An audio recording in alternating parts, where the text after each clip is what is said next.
Akkam jirtu kabajamtoota daawwattoota keenya dabareen kan oduuti oduu olmaa Oromiyaa kan isinitti himu Ansaraay Sabaati.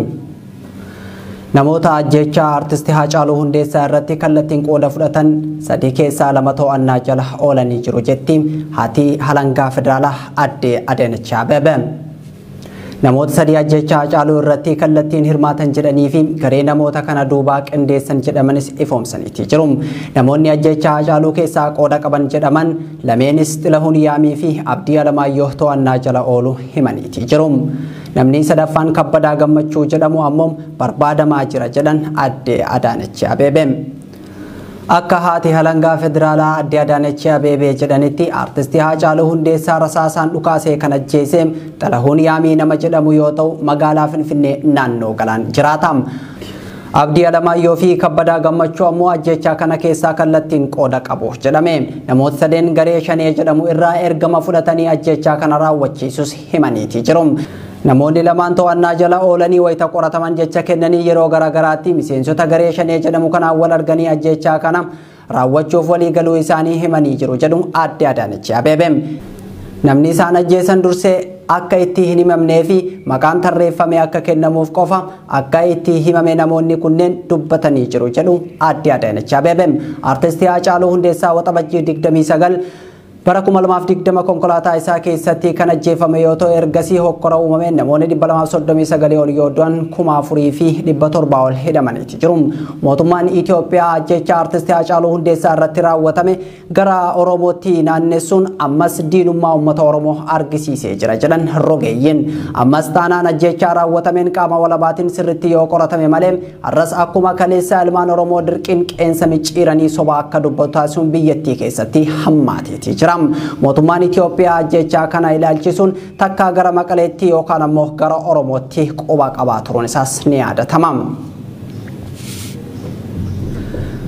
Qondaalli sirna dargii duraanii Birgaader Jeneraal Kaasaayee Camadaa mootummaan uummata irratti dhukaasee akka ajjeesu yaamichaa dhiyeesse. Haasayaa jibbiinsa sanyummaa kan of keessaa qabu TV Waaltaa irratti kan haasayan Birgaader Jeneraal Kaasaayee Camadaa humnoonni mootummaa dargaggootaa fi namoota siyaasaa rukutanii akka ajjeesan ifatti dubbate. Birgaader Jeneraal Kaasaayee Camadaa turtii TV Waaltaa waliin godhe keessatti mootummaan duula ajjeechaa qeerroo fi uummata mirga isaatiif falmatu akka irratti raawwatu waamicha garjabeenyaa dabarse. Hafteen sirna abbaa irree dargii Birgaader Jeneraal Kaasaayee Camadaa du'a kalee ofii sodaatanii jalaa hafaniif har'a qeerroo Oromootiif hawwe. Jeneraaltichi namoota ulee fi meeshaa qabatanii ganda keessa socho'an raayyaan ittisa biyyaa fi humnoonni tikaa akka isaan lafa kaayan godhu yoo isaan didan rasaasan mataa isaa facaasuu qaba jedhe. በመንደሩ እንትን የሚለውን የኢትዮጵያ መከላከያ ሰራዊትና የጸጥታ አስከባሪዎች አስቀምጥ እምቢ ካለ በጥይት ማለት ነው።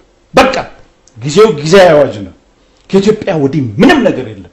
Nigaham yeroo labsiitii kan jedhu qondaalli sirna abbaa irree dargii ture kun Itoophiyaan booda homuu hin hafne. Goolii diimaa yookaan qayi shibbiriin uummata cunqurfamaa Oromoo fi saboota biyyattiitiif kan hawwe namni kun Itoophiyaa malee wanta biraa hin jiru jedhe. Yeroo gabaabaa keessatti namoonni kanneen qoratamanii seeratti dhiyeessuudhaan yeroon kennamuu fi hin qabu jechuun haasaa ajaja fakkaatu mootummatti dabarse. Bakka nama itti ajjeesanii fi qabeenya gubanitti seera murtii du'aa itti laatamu qabas jedhe. Gara Maqalee yeroo fuula deeffatetti boofni guddaan yeroo darbe dugda irra rukutamee miliqee dhaka duubatti dhokatee Maqalee seenee jira jedha maanguddoon umrii kanatti nama fixaa jedhu kuni. Adda babaasee himuu ni danda'ama waan ta'eef karoorri qindaa'aan irratti godhamee rukutamuu qaba jechuun waraana labseetii jira. ዋናው እባብ ባለፈው ወገቡ ነው ተመቶ ሸሽቶ እዛ ድንጋይ ስር መቀሌ ሄዶ የገባው እሱ ላይ መንግስት እኔ አሁን ዝርዝሩን አልናገርም ይቻላል ደንበኛ ቅር ተደርጎ መመታት አለባቸው። Bofni guddaan inni jedhu eenyu akka ta'e ifa hin taane garuu namoonni hedduun dubbii isaa kanatti mufatan hoogganaati kaaduraanii obbo Geetaachoo Asaffaa ta'uu hin oolu yaada jedhu kaasum. Kana malees qondaalli lola labsan kuni namoota diqaalomsuun akkana jedhe. አንዳንድ ደግሞ ይሄ አክቲቪስት ነኝ የሚል የአረብ ዲቃላ ሁሉ ገንዘብ ከዛ እየተቀባበለ እንትን የሚል ይሄንን ፍርዱን ቶሎ እንትን አድርጎ እንትን ማለት ነው ለወጣቱ ደግሞ ትልቁ ትምርት ይሄ tokko tokko ammoo aktivistii warri ofiin jedhan dhiqaaltonni arabaa mallaqa walitti daddabarsan murtiin atantamaa irratti kennamuu qabam dargaggootaaf ammoo barumsa guddaadhaan murtii abbaa irree fi goolii diimaan wal fakkaatu hidhamtoota siyaasaa Oromoo irratti labseem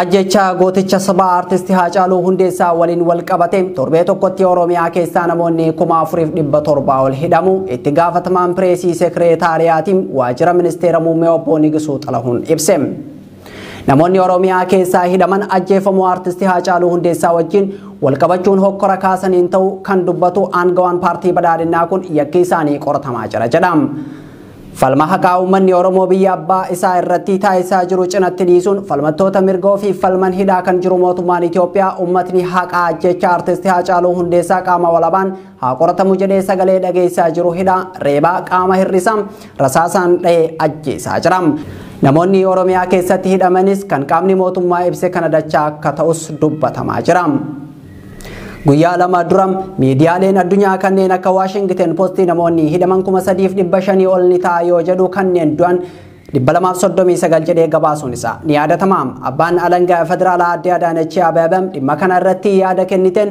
namni 2700 hidhamee jetteem kan lubbuun darbe ammoo nama 168 jechuun isii gabaasuun keenya ni yaadatama ajjeefamuu gootichaa fi hidhamuu miseensota paartilee siyaasaa Oromootiin wal qabatee guutummaa Oromiyaa keessatti namni lubbuu dhabee fi hidhamee lakkoofsaan kan ibsame kana dachaa akka ta'utu himamaa jira.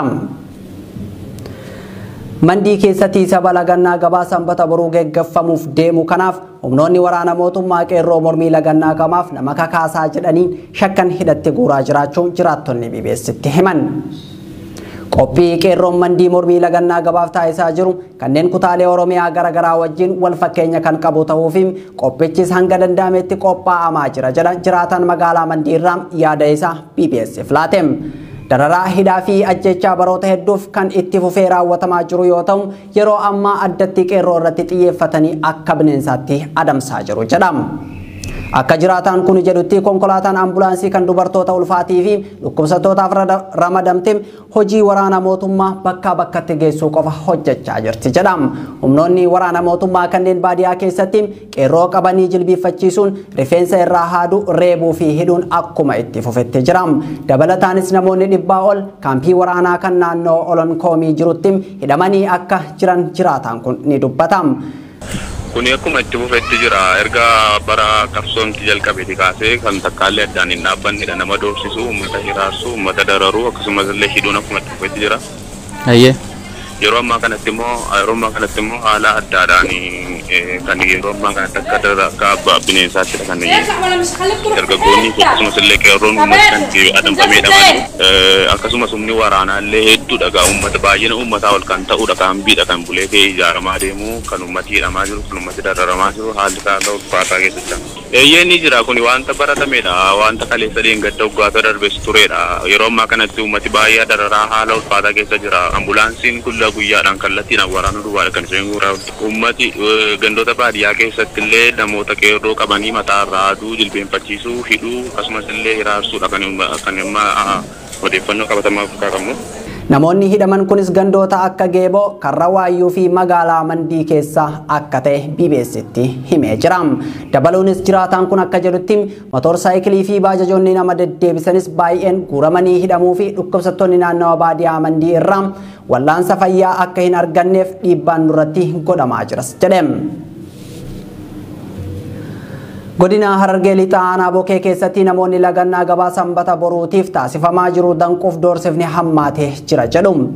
Akka jiraatan tokko magaalaa Bokee irraa nuuf gabaasetti lagannaa bor taasifamuuf deemu kanaaf qaamonni bulchiinsa aanaa dukkaanota irra deemanii waraqaa yoo boruu dukkaana keessan hin banne 25,000 adabamtan jedhu itti hiraa jiru jedha. Namoota sochii lagannaa kana akka taasifamuuf hawaasa keessa deemanii labsuu jiran keessatti ijoollee yeroo irratti tarkaanfii fudhachuu jalqabee jira. Akkasuma namoota suuqii cufanii argamanii kitaabni hanga qarshii 25,000 akka itti taasifamanii ulaa irra deemanii waraqaa kennuu itti fufee jira. Seera numaa immoo humnaa ol katee qeerroo irratti qeerroo meeqa namoota jajjaboodhaan shaalleetti godhuun bara hidhatti guuruun itti jira. Fakkeenyaaf gara aanaa boqorriitti fa'aa daran haalaan hammaatee jira. Waraanni magaalaa keessa guutee jira. Sochii kana dhagguudhaaf karoora adda addaa baafatanii irratti xiyyeeffatanii hojjechuu jiran. Amma egaa wanti nu barbaachisutti hanga fedhan isaanis tarkaanfii barbaachisaa ta'e fudhatanii nuti sochii lagannoo kana lafa qabsiisuu qabna inni bitanii itti seennee jirra waan ta'eef itti deemnaa fuulduratti hidhamuuf wareegamuun qabsoo keessatti waan hojii duraatti filatamni itti deemnaa isaanis tarkaanfii fudhatan. Sodaa lagannaa gabaa borootiif humnoonni mootummaa qeerroowwan shakkan hunda hidhatti guuraa waan jiraniif qeerroon magaalattii hedduun baqatanii akka jiranis dubbatama. Akka dargaggoon maqaan isaa himuu hin feene kun jedhutti doorsifnii fi hidhaan hammaatus qophii lagannaa keenya milkeessuuf qindoominaan hojjechaa jirra jedhama. Mormii lagannaa gabaa guutuu Oromiyaatti qeerroon Oromiyaa labsee hojiirra oolfamuuf qophiin godhamaa jira jedhame. Bahaa Oromiyaa Harargee Bahaa keessatti ummanni mormii lagannaa gabaaf qophii xumuratee jira jedha kanneen BBS dubbise. Akka jiraataan Harargee Bahaa aanaa Dadar magaalaa Dadar kun jedhutti ummanni akkuma guyyaa iidaatti waan hunda bitate qophii barbaachisu hunda xumuratee lagannaa boroo kanaaf qophii hunda taasisaa jira jedha. Jiraataan magaalaa Dadar keessa jira ammaaf. Haalli jiru akkuma guyyaa iidaaf qophii namni magaalaa dhaqee waa hunda bitatee galutti uummanni keenya ifuma hubatee waa hunda bitatee galu jira kalee garra. Lagannaa gabaatiif qophii gaarii jajjabaa uummata keenya dhaabbachiisaatu namatti mul'ata. Nuti immoo xiqquma beeksisuu fi hubachiisuu yoo taate malee hangas mara waan ulfaatu agarree uummanni hundi waliigalee hubannaadhaan tokkummaadhaan waan kana deemuu isaatiitu irraa hubadhaa kanumaan isinitti barbaada. Magaalota naannoo keessan keessa jiranitti sochiin amma uummanni itti seenuuf maal fakkaata? Hundi akkanuma amma magaalaa Qobboo, Soqaa, Gooroo guddoo hunda waan qaba. Soddomaa jira, Laggabaa jira. Kun jiru tokkuma amma magaalaan tun seentara beekee araddaa 40 asirraa waa bitata. Araddaa 40 asirraa bitatu kun karaa afuriitu irraa ba'a. Karaa afuran uummanni akkuma galaanatti akka nama dhiiga guyyaa idaatti akkasitti waa hunda bitatee raashina bitatee meeshaa bitatee galu jira uummanni keenya. Akeekni lagannaa keessanii maali jedhee kan gaafate Badree Yusuf jiraataa kana kaayyoon lagannaa itti akka seenuuf isaan dirqisiisee yeroo ibsu aartistii Haacaaluu Hundeessaa irratti ajjechaa raawwatameef haqni akka argamu hooggantoonni hidhaman akka hiikaman gaafatuufi jedhama. Uummanni mormii gaggeessu kana kaayyoo isaa maal jee hubata? Maal kaayyeffateeti? Uummanni mormii gaggeessu kana kaayyoon isaa takka haqa Haacaaluu Hundeessaa barbaada. Lammata haqa yookaan sinjoo du'a akka malee du'ee nama isa ajjeesee fi akkaataa itti du'e uummanni baruu barbaada. Lammata hayyoota isaa fayyadame hiikamuu fi barbaada. Sadaffaa roorroon gabrummaan dillii uummata Oromoo irratti deemu jirtu sun akka irraa dhaabbatu barbaada. Afuraffaa sirnaagaa barbaada. Biyya isaa irratti nagaan jiraachuu barbaada. Waan kana wal dura duubaan mirkaneeffachuuf mormii takka jee eegalee jira jechuudha uummanni Oromoo. Uummanni sirna haqaa barbaada kan jedhu jiraataan aanaa Dadar kun roorroon uummata irratti geggeeffamu akka dhaabbatu barbaanna jedhe. Magaalota naannoo isaanii jiran keessatti uummanni lagannatti seenuuf qophii xumuratu odeeffannoo qabaachuu dubbata jiraataan magaalaa Dadar kun. Shawaa Bahaa aanaa Fantaallee keessatti mormii lagannaa gabaattuu taasifama sababa jedhuun humnoonni mootummaa dararaa geggeessaa jiru jedhu jiraattonni. Magaalaa Matahaaraa keessatti humnootiin mootummaa namoota reebuu fi hidhuu bal'inaan itti dhufanii jechuun komataatii jiru. Waraanni mootummaa fi poolisii ajajamana murtiitiin ala namoota hidhaa akka jiran dubbatu jiraattonni Matahaaraa. Hanga ammaattis dhalattoonni naannichaa 50 gahan qabamanii buufata poolisiitti hidhamanii jiru jedha jiraataan achirraa dubbifne tokko. Abboon nageenya kun akkuma silaa waliin beekamu Oromiyaa keessa haala tasgabbaarra jiru. Erga guyyaa artistii Haacaaluu Hundeessaa du'ee booda tasgabbiin uumamnee hanga ammatti namni garaagaraa sababa garaagaraatiin osoo hin beekamne itti guuramaa jira. Kan biraan namni ilaaluu hin danda'amu. Alaala tuulumatti nagaa ittiin beekta. Kana baay'ee ulfaata. Amma haalli magaalaa Matahaaraa sochiin bakka duritti hin deebine naan jechaa jirta? Bakka namni wal keessa tokko namni tokko banatee kun akkasumatti ulaa mana isaatiif daldalatti jirus hin banatin jira. Ka banatin jira. Namni ammaas magaalatti hin bakkeenye ni jira. Kanuma jechuun sodaa namni hidhaanii kanarraa hanqinne. Kamana isatti akkuma mana isatti galee akkuma baadiyyaa ta'een baadiyyee jirus ni jira. Xiqqoo rakkisaadha. Namoonni hidhaman hagamta kan egaa nama Matahaaraa keessaa eessatti immoo hidhaman? Nama wayii tanya gaafanne lakkoofsannee kan geessan jennaan gara nama 59 kan geenya minjeega kalee malee deemee jedhanii nama 59 geenya minjeega. Namoonni hidhaman firaan akka wal hin argine taasifaman kan jedhu namni kun maatiin warra hidhamanii halaala irraa lallabuun hidhamtoota hayyamameef dubbisu. Kanneen hidhaman hiriira guyyaa artistii Haacaaluun ajjeefame qindeessitan himata jedhuun jedhu jiraattonni achirraa dubbifne. Hiriira san irratti jiraattota keessaa namni tokko humnoota mootummaatiin ajjeefamuun isaa ni yaadatama. Godina Baalee magaalaa Gobbaa keessatti namoonni hidhaman murtee malee rakkataa jiru jedhame. Ajjecha artistii Haacaaluu Hundeessaa booda mormii dhalateen yoo xiqqaate namoonni lama magaalaa Gobbaa keessatti humnoota mootummaatiin ajjeefamaniiti jiru. Erga mormiin geggeeffamee qeerroon hedduun sababa malee hidhamuu dubbata namni BBS'if yaada kenne tokko. Ayyaani godina Baalee magaalaa Gobbaarra jira. Haalli waliigalaa guyyaa gaafa artistii Haacaaluu Hundeessaa boqotee irraa eegalee qaama sanii uummanni bahee rakkoo cinqaa isaa yookiin ammoo aarii isaa dhiigiidhaan ibsachaa ture. Sanirraa ka'ee uummanni magaalaa keessa akka magaalaa keenyaatti lubbuun nama lama darbee ture. Amma immoo qabeenyis wanni badee jira. Amma immoo qaamoleen nageenyaa hedduun isaanii saba kanaan rakkoo kana sababeeffachuudhaan qeerroo baay'ee isaanii naannessanii amma gara mana hidhaatti buusaa jiru. Kan ammaatti namoonni 57 akka magaalaa keenyaatti jechuudha mana hidhaa jiru. Kunis namni tokko irratti hin banamne namoota muraasa tokko mana murtii baasanii beellama guyyaa 14 gaafataniiru. Kuuwwan akkanumaan achuma keessatti mana hidhaa keessatti kilaasii xiqqoo keessatti dararamaa jiru. Haalli booda keessa jiru kan darbe haga ammaatti kanuma. Kan guyyaa boruutiif immoo akkuma yeroo waliigala Oromiyaadhaa labsiisaa labsee lagannaa gabayaa gochaa jiru irratti qeerroon qophaa'ee qophiin isaa hambiree isaa xumuratee hawaasnis akka gaariitti gabaadhaa bitachaa jira. Guyyaa boruurra galu jechuudha. Haa ta'u garuu mootummaan gama isaatiin amma sagalee guddisuudhaan magaalaa keessa deemee jiraattota doorsisutti jira.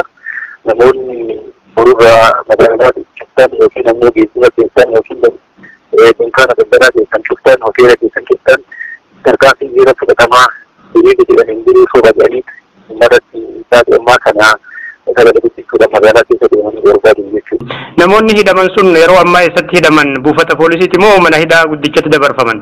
Hundi isaanii waan ammaatti gara mana hidhaa guddichaan dabarfamee waajjiruma poolisa magaalaatti kilaasii xiqqoo keessatti namoonni kun hundi isaanii hidhamanii achuma jiru. Murtii kana dhaagammaa ragaa irratti qulqullaa'ee kana balleessee ni jedhanis hanga qabeessi jiru magaaluma jiru. Kanneen hidhamanis buufata poolisii keessatti murtii haqaa malee kutaalee dhiphoo keessatti dararamaati jiru. Kanneen hidhaman ilaaluuf namoonni dhaqan hedduunis itti dabalamanii hidhamaati jiru. Achuma Baalee Gobbaa keessatti mormii lagannaa gabaaf sanbata boruu eegaluuf uummanni waan isa barbaachisu bitatee qophii xumurate jedha jiraataan kuni. Amma gaaffileen uummata akkuma guutuu biyyaatti akkuma magaalaa keenyaatti kaayyoon qeerroon amma lagannaa gabaa kana gochuuf deemu tokkoffaa hayti artistii Haacaaluu Hundeessaa qaamni isaa ajjeese irratti haa dhiyaatudha. Lammaffaa immoo mootummaan hooggantoota siyaasaa biyya keessaa cubbuudhaan jira akka waan jira deebisanii yookaan ammoo akka waan jirri reeffa artistii jaalatamaa kanaatiin aangoo barbaaduuf jedhanii gaba ofii dalaganii irratti uummata maqaa artistii kanaatiin yookiin ammoo maqaa jiran akka waan jira deebisaniif itti haadanii gara mana hidhaa turan kun mana hidhaatti akka bahan gaaffii uummata Oromoodha. Mootummaan ammoo nama dukkaana isaa cufee fi geejjiba dhaabee doorsisaa jiras jedham. Akeeka mormii lagannaa gabaa kanas akkanatti ibsan jiraatan godina Baalee magaalaa Gobbaa kunim. Erga artistii Haacaaluu Hundeessaa ajjeefamee fi hooggantoonni paartiilee siyaasaa Oromoo hidhamanii kaasee dhalattoonni Oromoo biyyoota garaagaraa keessa jiraatan hiriira balaaleffannaa geggeessaatii jiru. Hiriirri geggeeffamaa jiru kunis bifa dur barameen osoo hin taane guyyoota walitti aananiin kan itti fufee geggeeffamaa jirudha. USA keessaa kutaan Minnesota magaalaa Minneapolis keessatti hiriirri dhalattoota Oromootiin geggeeffamu kun torbee tokko oliif itti fufee geggeeffamaa kan jiru yeroo ta'u hanga haqni artistii Haacaaluu Hundeessaa bahutti hanga hooggantoonni hidhaman hidhaa bahanitti alaa hin gallu jechuun itti fufaati jiru. Biyyoota Awurooppaa keessaa biyya Ingiliz, London, Faransaay, Paaris, Norway, also Neezerlaand, Jarman, Firaankfartii fi Baarliin keessattis geggeeffamaati jira. Guyyaa har'aa itti fufuun Jarman Baarliin keessatti bifa nama ajaa'ibuun hiriirichi geggeeffamaa jira. Hiriira kanarrattis dhaadannooleen garaagaraa dhageessifamaati jiru. Haaluma kanaanis biyya Ingiliz magaalaa Maanchister keessattis hiriirri mormii kun geggeeffamaati jira. Hiriirri biyyoota alaa keessatti dhalattoota Oromootiin geggeeffamaa jiru kun mootummoota biyyoota alaa fi miidiyaalee gurguddaa addunyaa biraa dhageettii argachaati jira. Dhiyeenya kana muummeen ministeera Abiy Ahmad hiriira dhalattoonni Oromoo biyyoota alaa jiraatan sirna bulchiinsa isaa irratti bahan kanaan kan rifate paarlaamaa keessatti haasaa sodaa fi tuffii of keessaa qabu dubbachaa tureeti jira. Tolee kabajamtoota daawwattoota keenya oduun har'aaf qopheeffannee kana fakkaata. Ani kan isin wajjin ture Siraay Sabaaf ogeessi kaameraa fi ediitarri Abdii Jamaal Lafaana ture. Qophiileen BBS hafan itti fufuun turtii gaarii.